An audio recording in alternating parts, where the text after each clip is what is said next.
دوسرا تھموتھیوس کی کتاب۔ کیا آپ دوسرا تھموتھیوس کی کتاب کا خلاصہ پیش کر سکتے ہیں؟ دوسرا تھموتھیوس کی ساری کتاب کس چیز کے بارے میں ہے؟ مصنف دوسرا تھموتھیوس پہلا باب پہلی آیت بیان کرتی ہے کہ اس کتاب کا مصنف پولوس رسول ہے۔ سن تحریر دوسرا تھموتھیوس کی کتاب غالباً 67 بعد از مسیح میں پولوس رسول کی شہادت سے تھوڑی دیر پہلے لکھی گئی تھی۔ تحریر کا مقصد: پولوس رسول روم کے اندر قید کی حالت میں اپنے آپ کو بہت ہی تنہا محسوس کر رہا تھا۔ اسے محسوس ہو رہا تھا جیسے اسے سب نے چھوڑ دیا ہے۔ اس وقت پولوس رسول کو یہ احساس بھی ہوا کہ اس کی زمینی زندگی اپنے اختتام کے قریب ہے۔ دوسرا تھموتھیوس کی کتاب دراصل پولوس رسول کے آخری الفاظ پر مشتمل ہے۔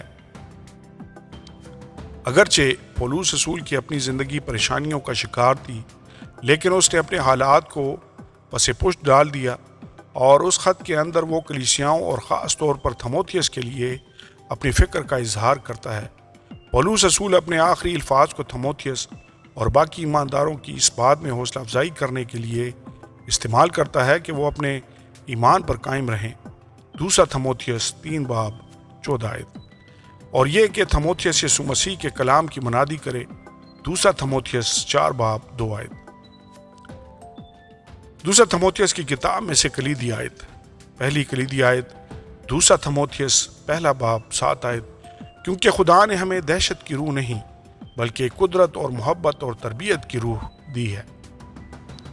دوسرا تھموتھیوس میں سے دوسری کلیدی آیت 3 باب 16 سے 17 آیات، ہر ایک صحیفہ جو خدا کے الہام سے ہے تعلیم اور الزام اور اصلاح اور راست بازی میں تربیت کرنے کے لیے فائدہ مند بھی ہے، تاکہ مرد خدا کامل بنے اور ہر ایک نیک کام کے لیے بالکل تیار ہو جائے۔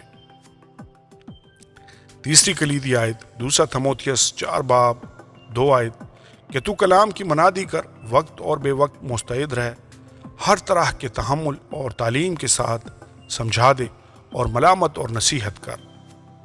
چوتھی کلیدی آیت دوسرا تھموتھیوس 4 باب 7 سے 8 آیات، میں اچھی کشتی لڑ چکا، میں نے دوڑ کو ختم کر لیا، میں نے ایمان کو محفوظ رکھا، آئندہ کے لیے میرے واسطے راست بازی کا وہ تاج رکھا ہوا ہے جو عادل منصف یعنی خداوند مجھے اس دن دے گا، اور صرف مجھے ہی نہیں بلکہ ان سب کو بھی جو اس کے ظہور کے آرزومند ہوں۔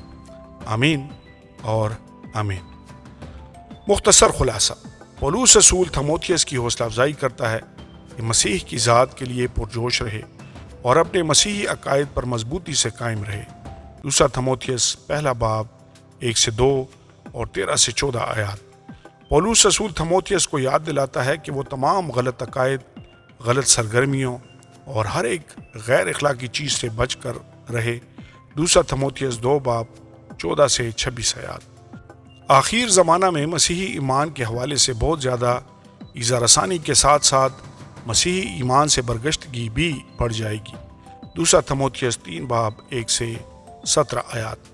پولوس اپنے خط کا اختتام ایک بہت ہی تاکیدی درخواست کے ساتھ کرتا ہے کہ تھموتھیوس اور سبھی ایماندار اپنے ایمان پر قائم رہیں، تاکہ وہ ایمان کی دوڑ اچھے طریقے سے دوڑ سکیں اور ایمان کی اچھی کشتی لڑ سکیں۔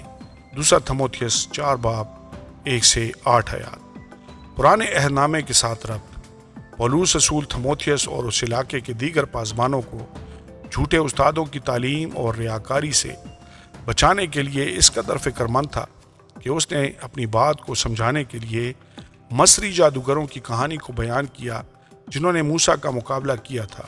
خروج 7 باب 11 22 آیات، 8 باب 7 18 19 آیات اور 9 باب 11 آیت۔ اگرچہ پرانے عہد نامے میں ان جادوگروں کے ناموں کو بیان نہیں کیا گیا، لیکن روایت بیان کرتی ہے کہ وہ لوگ جنہوں نے سونے کا بچڑا بنانے کے لیے لوگوں کو ابھارا تھا، ان میں سے کچھ لوگ ان جادوگروں کو جانتے تھے، اور شاید ان جادوگروں میں سے کچھ ان کے ساتھ بھی شامل تھے۔ اور جب موسیٰ پہاڑ سے نیچے آیا اور باقی بت پرستوں کے ساتھ ان سب کو قتل کر دیا گیا تھا۔ خروج 32 باب۔ پولوس یہاں پر اس بات کی پیشن گوئی کرتا ہے کہ وہ سب لوگ جو خداوند یسوع مسیح کی گواہی کا انکار کرتے ہیں ان کا انجام بھی بالکل ایسا ہی ہوگا، اور بالآخر ان کی نادانی سب لوگوں پر ظاہر کر دی جائے گی۔ 2 تموتھیوس 3:9۔ عملی اطلاق۔ مسیحی زندگی میں اکثر بہت سارے لوگ بڑی آسانی کے ساتھ اصل راہ سے ہٹ جاتے ہیں۔ ہمیں ہمیشہ اپنے اس انعام راست بازی کے تاج پر نظر رکھنے کی ضرورت ہے جو ہم آسمان پر اپنے خداوند یسوع مسیح سے حاصل کریں گے۔ 2 تموتھیوس 4:8۔ ہمیں تمام طرح کی جھوٹی تعلیمات اور بے ایمانی کے اعمال سے حتی الامکان بچنے کی کوشش کرنی چاہیے۔ ایسا صرف اسی وقت ممکن ہو سکتا ہے جب خدا کا کلام ہماری مضبوط بنیاد ہو اور ہماری جڑیں اس کلام کے اندر پیوست ہوں۔ اس کے ساتھ ساتھ ہم بڑی مضبوطی کے ساتھ اس بات پر قائم رہیں کہ ہم کسی بھی غیر بائبلی چیز کو قبول نہ کریں۔